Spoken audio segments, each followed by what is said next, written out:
Good evening to you. It's Saturday, November 18th at 5:28 p.m. This is my second take of today's post game because I just did it on the wrong channel.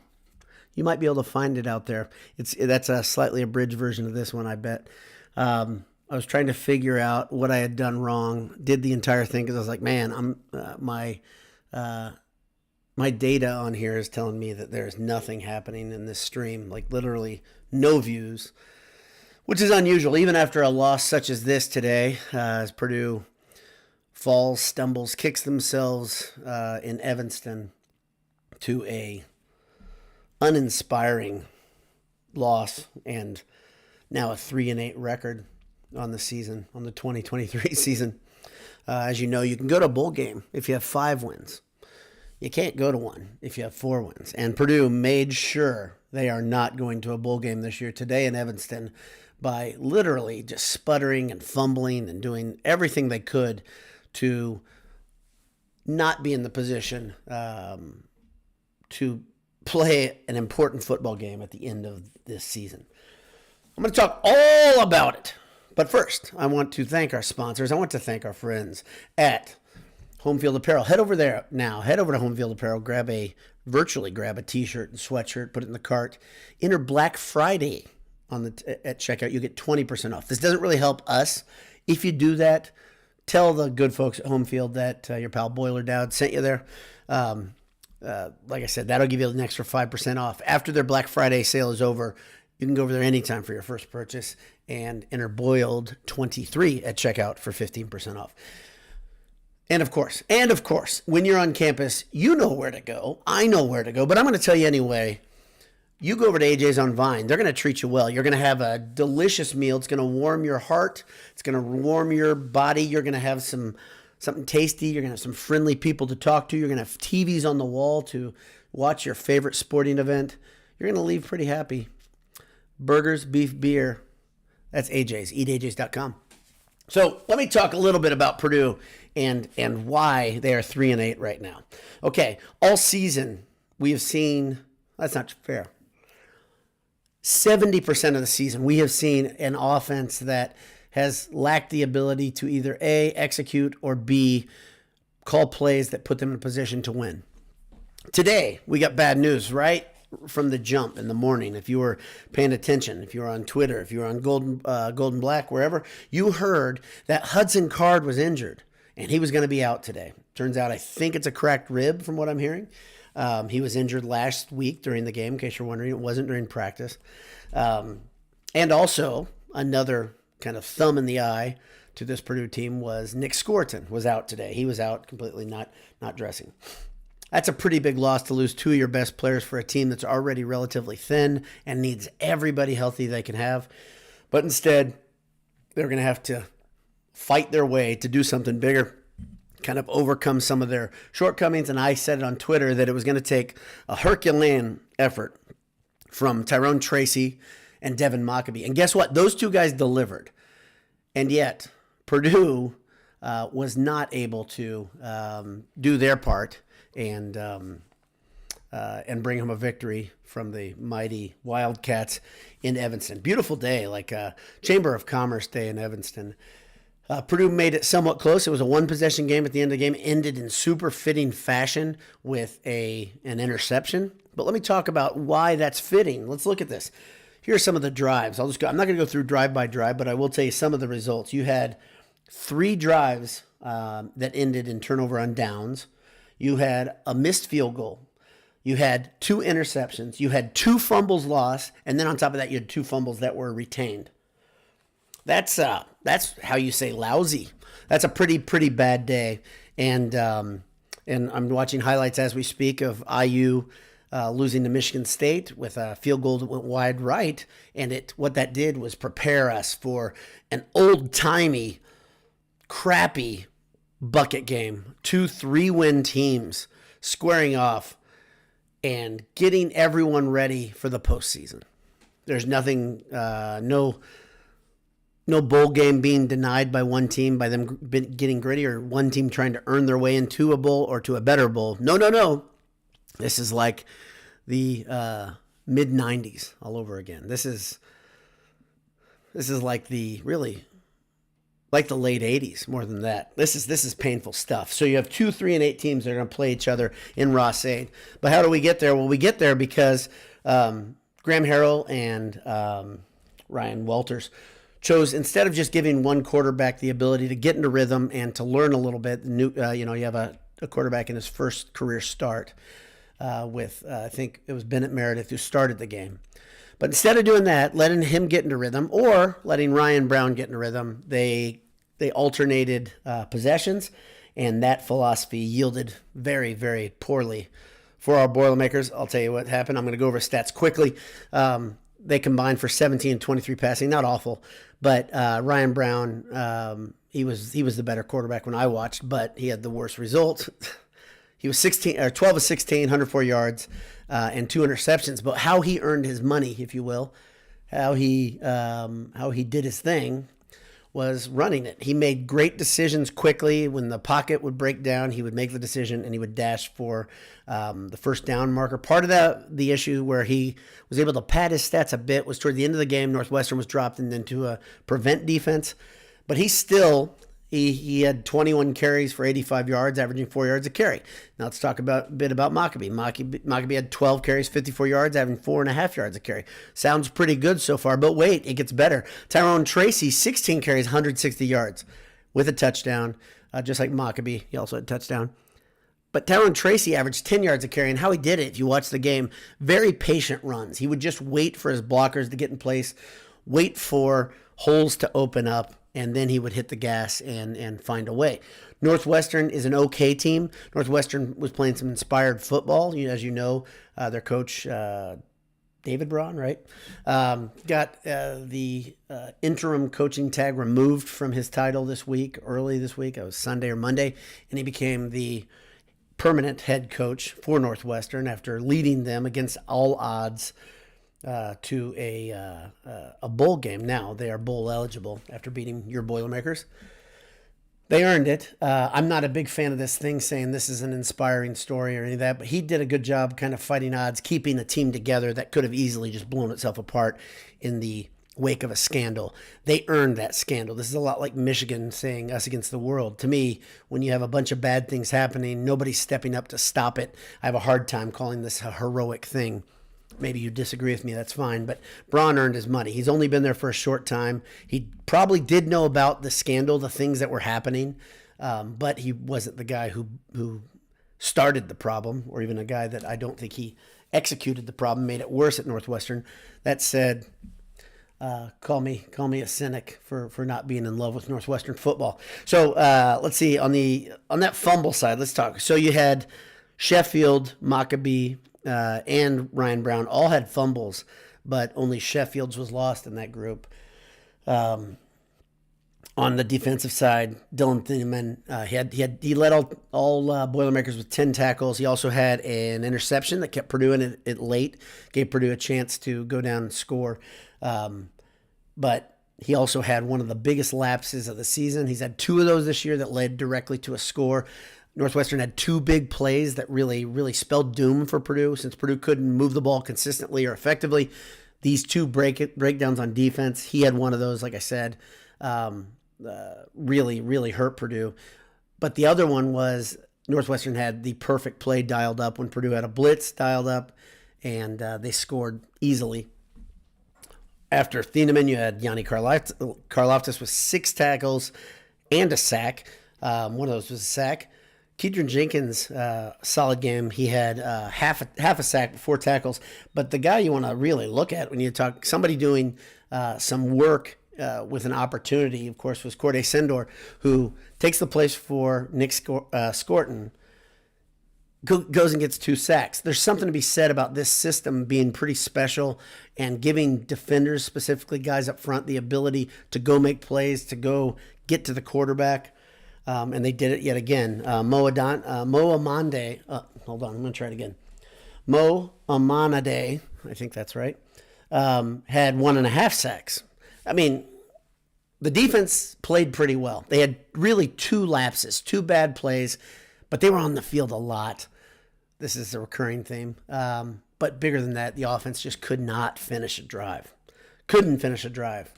And all the people like me who have been critical, skeptical of Graham Harrell, I think can say it looks to me like that Minnesota game is a little bit of an aberration. And you can say that the rest of the season kind of tells the bigger story that play calling is not very good.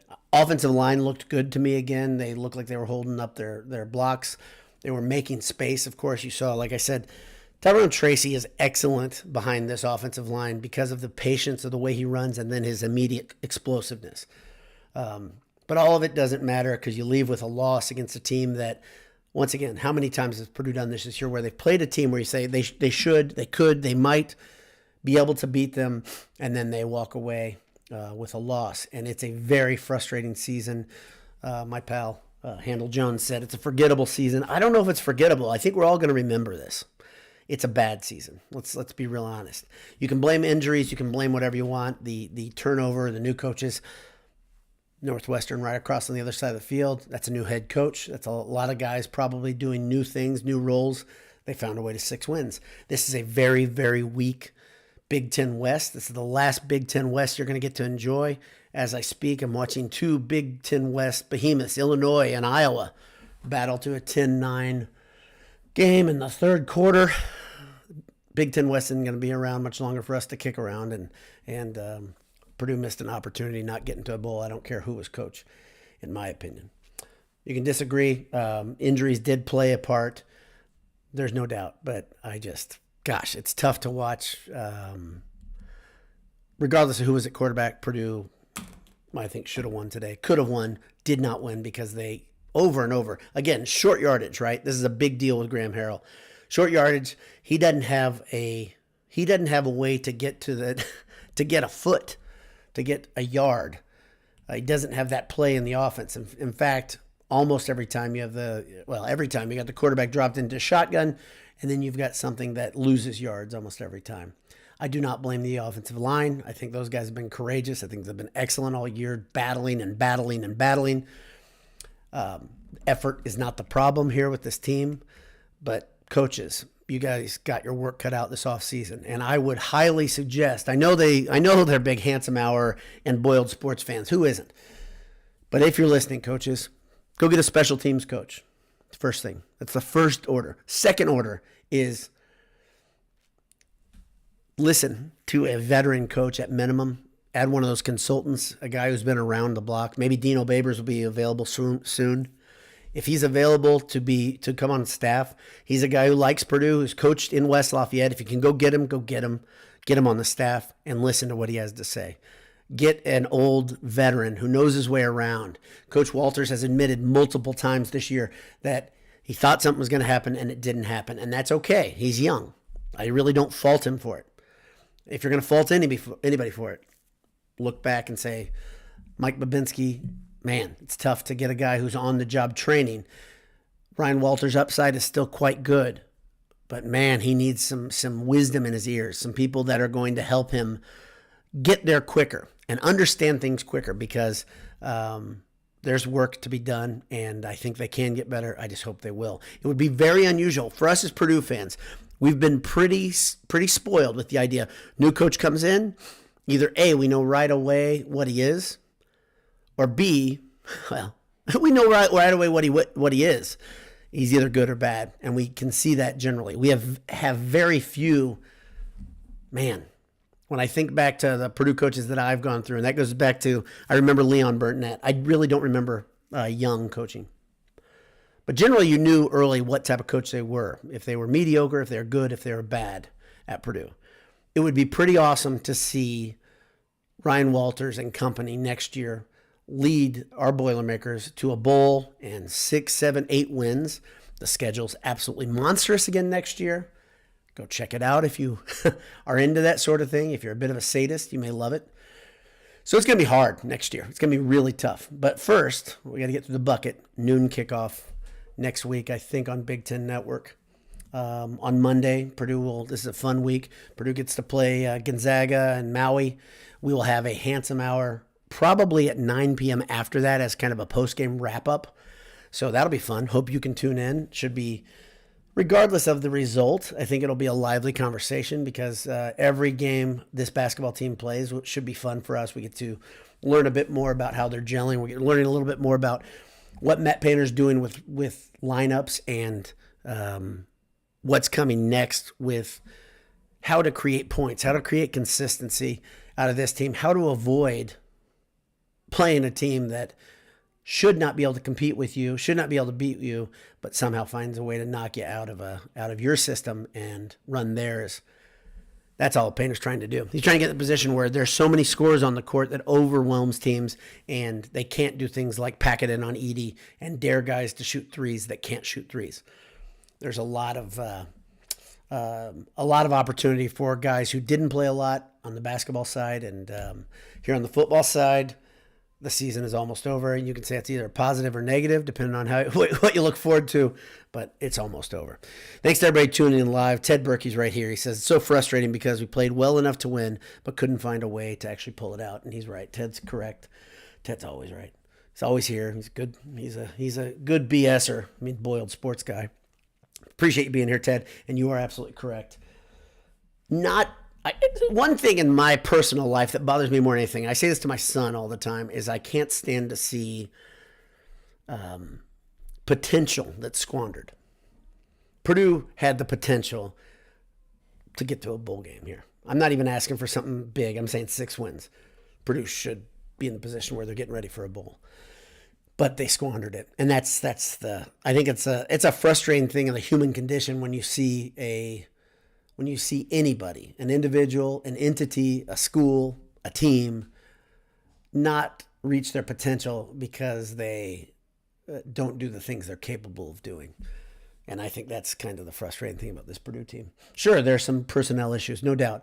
But are they a 3-win team? I joked around a couple weeks ago before Minnesota, one of the best 2-win teams you're going to see in America. That's quite a crown to wear, right? So Jim Garfinkel says, need something to cover the hole I punched in my wall. I'm thinking a dartboard with Harold's pick. Yeah, I like it. I think that'd be neat. Make a game room out of it. I like that. I think that's a great idea. You could get one of those, there's game, systems, like the ones that are all hardwood, be really nice, dress it up, and you don't have to worry about doing drywall work. It's very hard anyway. Nate Anderson says, Brown looks good. The interceptions are understandable at first appearance. Yeah, one of his interceptions, Nate, was on a linebacker just kind of in his back pedal. And if you remember back to the go-go days of Curtis Painter at quarterback, especially his junior year, he had a real problem at missing linebackers who were in their back pedal. He kind of looked past them or looked through them, which is it's something a lot of quarterbacks do. But I like what I saw out of Ryan Brown. I am really, for me, that guy looks like he's the backup. And next week that I've heard that Hudson Card will be good to go. I tell you what, if he's got a cracked rib, if that's the condition that he's got, and he plays next week, that is macho. And if he played, I think, a quarter and a half, from what I understand, last week with that cracked rib, that's Texas tough right there. And hats off to him. Like I said, there's no problem with effort and hustle. And I think that's one of the things you don't want to see a team give up. And this team hasn't given up. You really don't want to see a fan base giving up either. And I think the malaise is a possibility in Purdue fans. And I'm sad about that because I think Purdue fans are pretty darn, our expectations are realistic. To say we want to see a bowl team is not crazy talk. It is a hard schedule, like I said. But I think a lot of Purdue fans are let down right now. We really don't want apathy to set in. I'd much rather see people angry than apathetic. For me, I go to sarcasm. I did it a little bit on Twitter. I've done it in past weeks. But, yeah. Anyway, let's move on. Okay, Ted Berkey again says we still need more of a downfield threat through the air without Card. I cut off your message, but yeah, we do need more of a downfield threat. You saw Burks today had a great play, a really good play call by Card, which misdirection that gave Burks the ball with just 2 linemen in pursuit. It looked like they had the angle, but Burks' wheels got it done as he was able to tiptoe past the pylon. Burks is a legit downfield threat. The problem you've got, I think, is the lack of a consistent core of receivers playing this year. Losing Yassine was huge because he was producing so much early, and he's a good possession receiver. He's that security blanket every quarterback needs, and you really need, honestly, Garrett Miller. I want him to come back again, because I don't think we saw the best version of Garrett Miller. But you need very, very productive tight ends in this offense. You need everybody healthy, and you need probably one more receiver. And I would hope maybe Tibbs is that guy. He might be here because everybody talked big about Tibbs out of Cathedral in Indianapolis. Maybe he's the guy, but you're right. I think they're one receiver away from having a really, really respectable receiving core. It's a good point. Let's see. Ed Albanese says, pretty sad when you can't convert on 4th and goal. Well, it wasn't just 4th and goal. It was like 4th and, 12 inches, 18 inches. And it is sad, but it's also something we've seen over and over. Tell me you didn't see that and say, oh, man, here we go, right? It is sad. That play calling down there, it stays frustrating. Steve Azano says, for whatever reason, the O-line seemed to do much better in run protection than pass pro. And I agree. And I think they are able to open up lanes. They've done that all season. They've really done it well after. If you have a core of offensive linemen for 2 games in a row, they've shown they can really, really do their job. But in pass protection, not as good. But with a guy like Brown or Card, okay, let's say either one of those guys who makes a decision quickly to tuck the ball and run, you're going to be okay. The problem that we have, I said this to the Boiled Sports guys, and I'll say it to you guys now. When Purdue played Minnesota, my fear of that game was not that Minnesota was good. It was that Minnesota was big and strong. My fear was proven out, obviously, because Card leaves the game with an injury that keeps him out of the next game. And that was kind of one of my biggest fears as we were in the part of the schedule with Nebraska and Michigan, Minnesota, right in there, Ohio State, pardon me. A lot of big bodies there, a lot of guys who hit hard. That type of game is a meat grinder on a quarterback. It's really tough. You're going to get hit a lot. And at that same time, the offensive line was really struggling to find its identity and to find its feet under them. And that hurts in the long run. Let's see. One more. Next year, Notre Dame, Oregon, Penn State, Ohio State, all in our schedule, says Ed Albanese, all at the same time. Yeah, and so you can go look at the schedule. Ed's correct, but that schedule, my gosh, that's a hell of a schedule. Repeat: Notre Dame, Oregon, Penn State, Ohio State, and I think you've got. Tell me if I'm wrong. I think Oregon State at Oregon State in the pre-con. So you've got Notre Dame and at Oregon State. Fun. Yeah, so next season, I mean, man, these coaches, they have their work cut out for them. This is why they get paid the big bucks, but they're going to earn it. They're going to earn it if they can. First thing is, right, keep guys on the roster. Don't let them fall into the transfer portal. That's going to be a big deal because Purdue has a lot of guys that the tampering is a real thing. We saw Malik Carr, speaking of tampering, score a touchdown versus IU that put Michigan State in the lead. Guys like Malik Carr who, people find a way in their ear, say, hey, man, it's pretty good over here. Malik Carr, I think, was sold a bill of goods by Tom Izzo and